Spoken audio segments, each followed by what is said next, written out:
Are you tired of the non-stop hustle and grind? Welcome to Life in Business, the podcast for business owners who want success without sacrificing life. I'm Libby Langley, your host, award-winning no BS straight-talking business coach, Amazon best-selling author, and the queen of easy business. Join me to learn simple and practical strategies for growing your business, your profits, and your confidence, and for having fun too. Here's this week's episode. Hello, welcome to another episode of Life in Business, and this one is a bit of an unusual one. So, as ever, I'm Libby Langley, and I'm joined by a special guest today. Now, I never, ever, ever have guests on my podcast, so this is a huge deal for me. But the reason I've got a guest today is because I think it's kind of important to talk about the other side of business sometimes, because we're all in this together. We have partners, we have friends, we have family who don't necessarily understand what the hell it is that we do all the time.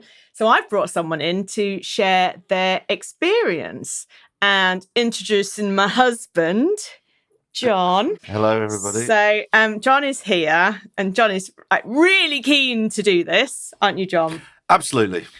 And this is also going out on our wedding anniversary. So the 29th of February, we got married 4 years ago. You were a bit close there to the screen. 4 years ago, we got married. So this is like an anniversary special. So here, you get to see us today together, hear us together.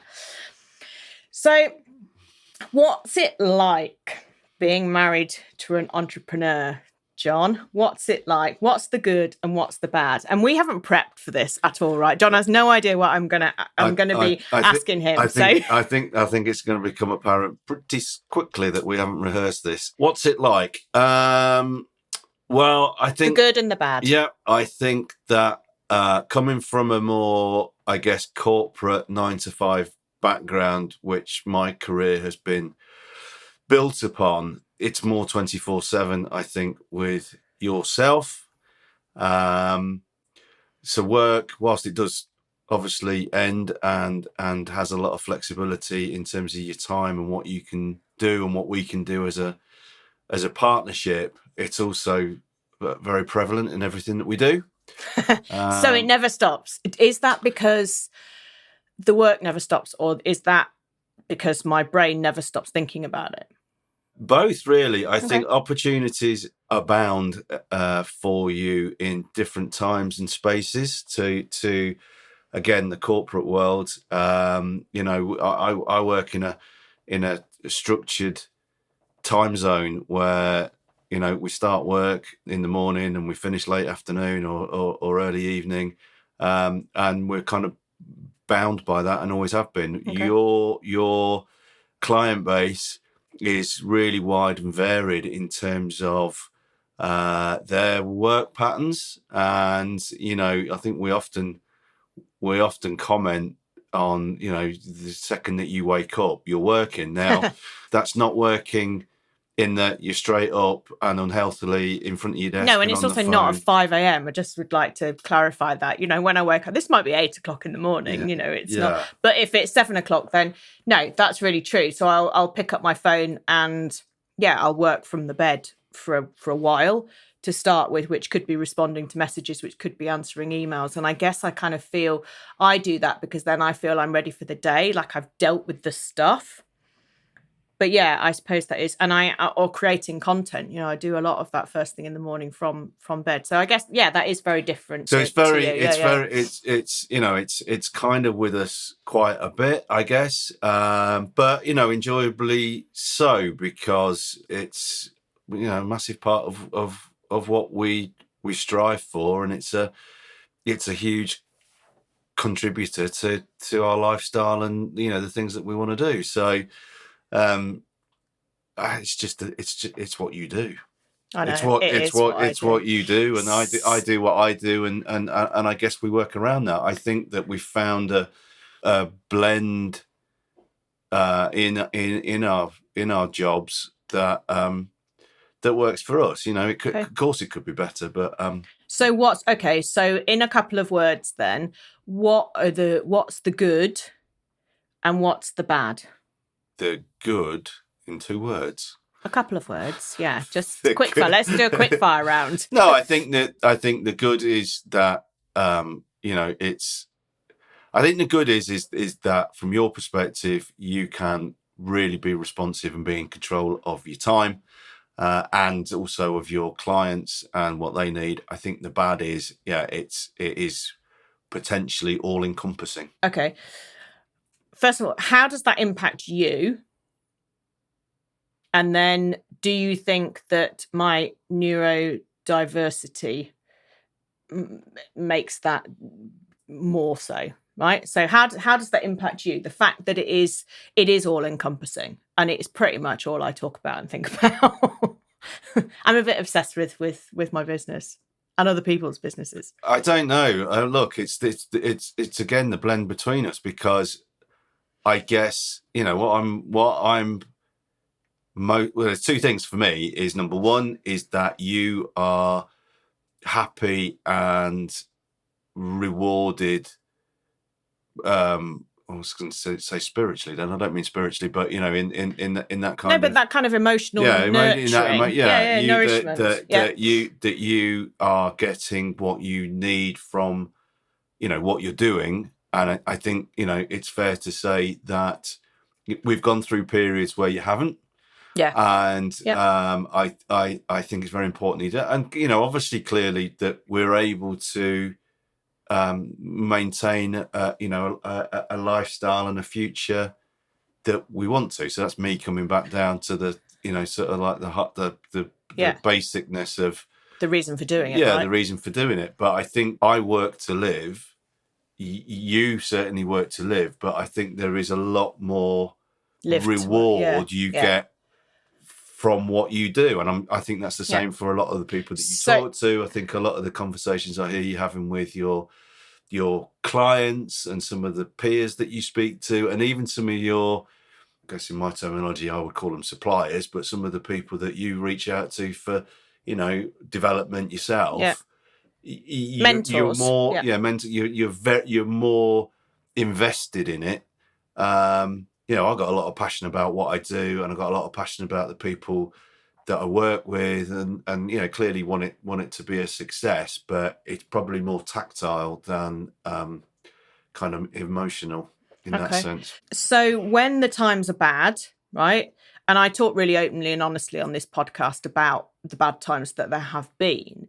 How does that impact you? Have the kind of knock-on effect versus the good times, and how do the good times impact you? As in business being, because like you say, when us business owners and everybody listening to this podcast is, for the majority, apart from our friend Colin, get a little name check, Colin, is a business owner. So people will identify with what you're saying, but it kind of bringing the other side to it. How do you support? How do you feel you need to support, or how do you support? We support each other in it, but the bad times and then the good times. I'll give you a 2-word answer for the good times and the bad times. Oh, a 2-word answer. I like that. So actual quick fire. Yes. Sleep quality, I think is the quickest way that I can sum it up. I think that when things are challenging for you, as they would be for me, it becomes obviously something that, if it's prevalent with us 24/7 as a thing, as a role that you do, when things are bad, it's with us 24/7. Yeah. Okay. And the bad time, the good times then. Well, the good times, it's not. It does add to quality, but it takes up less. It takes up less, mental headspace. Bandwidth. That's your favourite word. Is my favourite word, because. We're all lighter. Yeah. We're all more positive. We're not worrying about things. The trick is not to become, unconscious to how in control you need to be of the good times, and how it's a continuous, it's a continuous road that we're on, and all that sort of stuff. And so you got to keep it spicy for a podcast. What has changed since my diagnosis? So people listening to this may or may not know that when was it? Was it April? Yeah, I can't April, remember. May. April 2023. I was diagnosed as autistic, having been suspecting that I had ADHD for a couple of years. So I've got the full gambit there, and that was obviously had a huge impact on us personally, and as well as me professionally. But what do you think has changed within the business, or in the way that I interact with the business and with my business community since that diagnosis? Well, all I can give you is a view and an opinion. But that's literally what I've asked you for, so that's lucky. Before I state any facts, because and this probably proves that this has not been rehearsed. Genuinely, I think in terms of your language and your skills and your capability and your professional approach to everything, it hasn't outwardly changed. You've still got the same skills and knowledge that you had before the diagnosis. Sort of development and the coaching and the stuff that you impart with your clients is, generally speaking, still coming from the same source. I think what has changed is your understanding of yourself. I think it's given you a better understanding of other dimensions of not only yourself but of clients and other people. And again, I think giving you more, certainly more insight that's become valuable for you and invaluable for the people that you work with. Yeah, I think I hear I hear it resonating with a lot of people. I think it's been a very, very, for us, and I think for you professionally as well, it's been a very positive step that we took. We've not looked back since the diagnosis. I don't even give it a second thought, to be honest with you. It's been nothing but a positive. Apart from when we fully embrace it, and either I'm having a total meltdown because the train's been cancelled, or we find ourselves in Manchester looking for flats. Yeah, there are still depending on whether the autism or the ADHD is stronger that day. There are still the odd hurdles that we just have to leapfrog over, but we get over them. Sure, we get over them. Okay, it's really good to have that feedback, and I think you're right. And certainly clients have said to me that the fact that I talk about this and talk about my neurodiversity and my kind of journey with it has enabled them to give them more confidence to come and work with me, because they know that I get it, and I understand it, and I have my own struggles with it and my own support mechanism with it. And that means that I can help much more really, if that's the word, than if I wasn't living it too. And I mean, I'm proof that it doesn't need to be a barrier, right? I mean, we have struggles, we have things that we have to deal with, but fundamentally, I've just created the business that works around the way that I am, because I'm not going to change the way that I am, and nor should I want to. So no, that's nice. That's a nice thing to say, though, babe. Well, so got a few of those little things. I'm hoping that you're going to drop a real gem and everyone's going to start crying about how in love we are. That's what I'm hoping. But, I'll not hold my breath. We'll see. But it is our wedding anniversary today when this goes out. Don't forget. So, yeah. So, who knows? So, okay. What have you learnt about business since we've been together? What have you learnt from either watching how I work or listening to things I say to clients or conversations that we had? How has being married to me and being in my life for, the last 7 years, which has obviously been the greatest 7 years of your life, how has that impacted your own business acumen?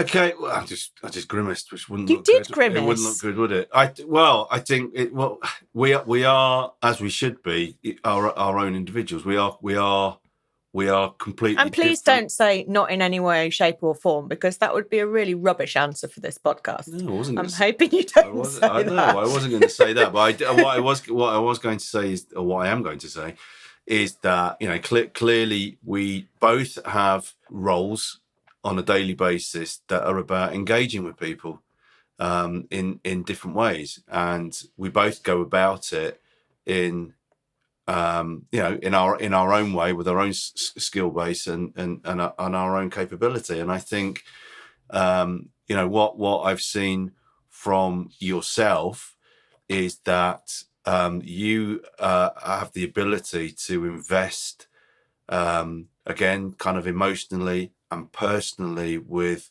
your client base, because that's where you are. They are you're not talking to sort of big corporates. You're not talking to structures.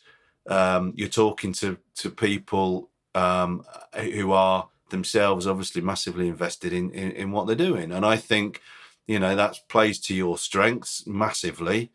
So what? No, but the question was, what have you learned about business? No. And what I see with that is that continuation of particularly what I do, I guess, from a consulting background. My consulting background was based very much on the propositions and all that sort of stuff that I have as working for our company, as opposed to me as an individual. And I think now I've got a better understanding of my own value and my own self-worth in terms of those interactions that I have with people. I think there's other things I can say which will come across more negative, that you're less impatient than I am, or you're less patient. I'm less impatient. No, you're less patient. There we go. Yeah, no, I'm very impulsive. And I'm I'm That's far not negative. I'm far more likely Makes me more flexible and adaptable. I'm far more likely to take my customers on a hospitality event, for example, than you would. Yeah, that's because you've got someone else paying for it. I'm responsible for my own profit margin, so I would rather spend my profit on us, babe, not on taking someone to some football match or let's not fall out on our anniversary, please. In front of the people, in front of the public. So, okay, so what? I guess something that's really new to you is the kind of self-development world, that almost like that you mentioned spiritual before, but almost that kind of self-awareness, self-development world, because working in construction, as you have done for all those years, or the broader construction industry, it's not a big thing, right? Generally speaking. So very much in my world, there's a lot of female mentors I follow. I go to a lot of events that are about being your best self in the broadest sense of the word. There's a lot about mindset. There's a lot about belief in yourself and confidence. And obviously that's all stuff that I work with my clients on too. So how's that kind of world? How do you feel about that? Because I know I talk about stuff, and all the mentors that I talk about and the people that I follow, and you've listened to some of their podcasts, and you see the books by the side of the bed and all of these things. So what of that has soaked in for you? Or how has it changed your thinking? Has it made you more self-aware? Because we talk about this stuff a lot. We talk about how we feel about things all the time. Well, I guess from my perspective, I'm far more, I guess, in touch with your world, and I guess more fond of it to a certain extent than the world I'm in, because it's much more personable. Yeah. It is much more sort of emotional, I guess, in that sense. And unfortunately, I guess the kind of I keep saying corporate, but the kind of the structured world with which I'm in, is, we both know, has got some very archaic cultures and it's very male dominated, which makes a difference. Which is frustrating, but that's certainly not, and that's not me sort of as a fringe idiot in it, who's got sort of very woo and all that sort of stuff, and everybody you also want to smash the patriarchy though, don't you? I'm not there's certainly a lot of opportunity to change the world with which I'm in, but not at the kind of pace with where you are, and again, some of your mentors, and we think differently about them. We're certainly not going to name any names here and all that sort of stuff, but some of the I'm not completely agreeable with all the messages that you listen to, but then you don't like some of my music, so it's horses for courses. There's kind of a happy medium, but you are coming to this year, you are coming to 2 events. We're going to see Stephen Bartlett speak. So, I mean, I name names. That's okay. You do name names. I name names. We're going, and I'm not a massive fan of his, right, at all. Yeah, I don't even know if you know who he is, right? Of course I do. Oh, okay. But I'm not a huge fan of his, and there's been some stuff come to light recently that's like, that's not cool. But we're going to go because he's speaking not far away from us, and actually I think it'll be quite an interesting event. It's just an evening talk. And then you're also coming to a full immersive weekend event in October, Susie Ashworth's event. Now, I'm in Susie Ashworth's program. I find it that's quite spiritual, which is, you know, a further that way than I would ever go normally. But it's about, I understand that I need to be in the right room to up level myself enough. And you're coming to that. And the last event, there were 100 odd people there, and maybe like a handful of men. So it's quite brave and bold to do that. But how do you feel about that? About like immersing yourself in the stuff that I do and the stuff that I go to? Well, or should I ask you after we've been? Well, no, maybe you should do. I mean, there is 2 answers to it. I think coming back to where we started, that what you do in terms of our relationship and our lifestyle it's woven into the fabric, because, you know, there isn't a plan B. I mean, obviously, there's always a plan B. You're always on about a plan B. But this isn't a plan B. But this is what, you know. This is what you do, and it is actually an integral part of who we are, what we can achieve, our ambitions, all that sort of stuff. Whereas, you know, I've got a job. Yeah. And whilst I really love my job, I love my colleagues, I love my employers. I don't know if they're listening, babe. It's all right. No, it's all right. You know, I didn't have my fingers. Best job I've ever. I didn't have my fingers crossed or anything.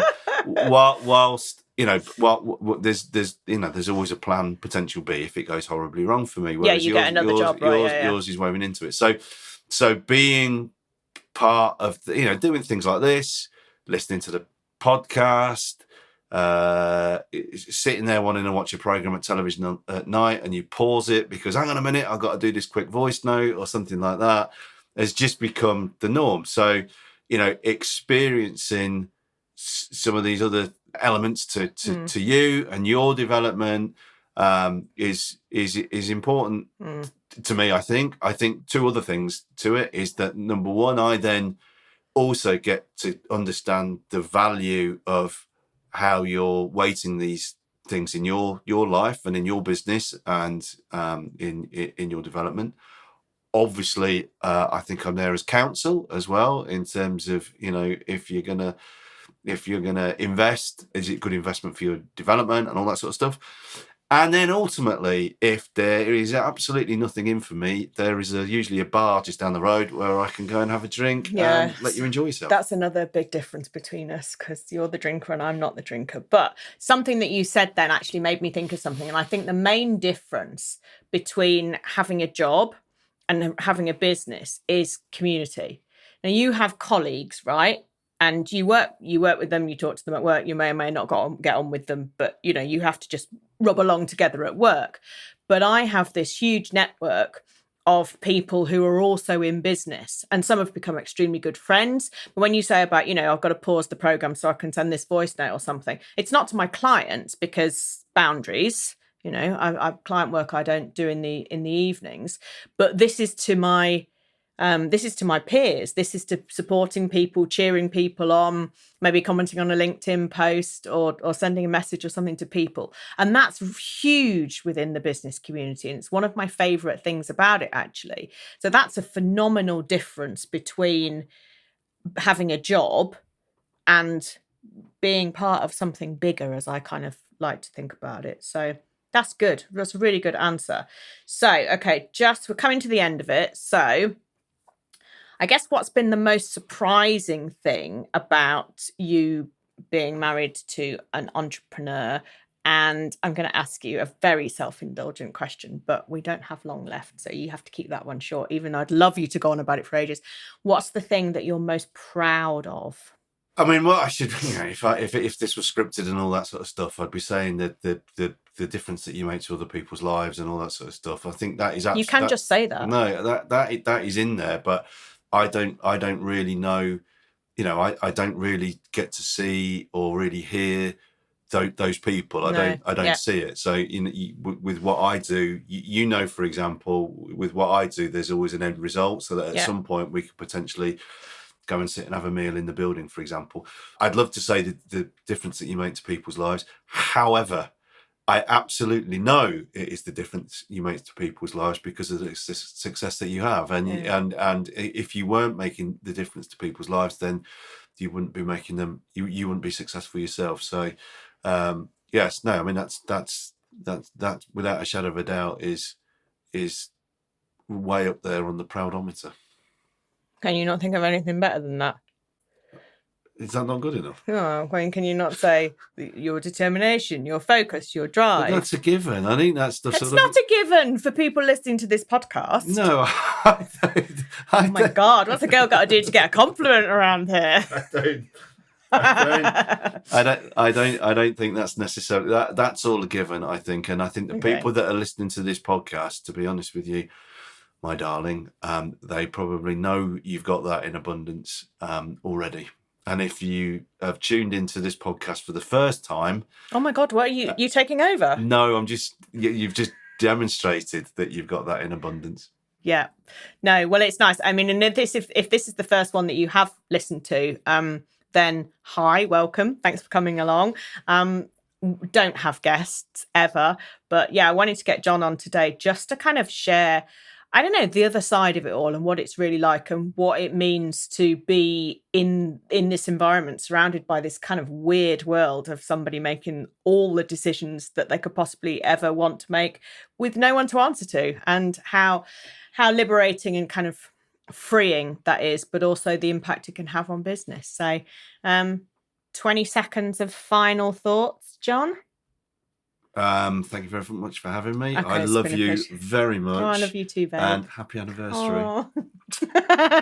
Thanks, everybody. And I will see you next week for a perfectly normal, just me talking episode. So look forward to seeing you then. So thanks ever so much. Say bye, John. Toodle pip. Bye. Toodle pip. Bye. Thank you for listening to Life in Business.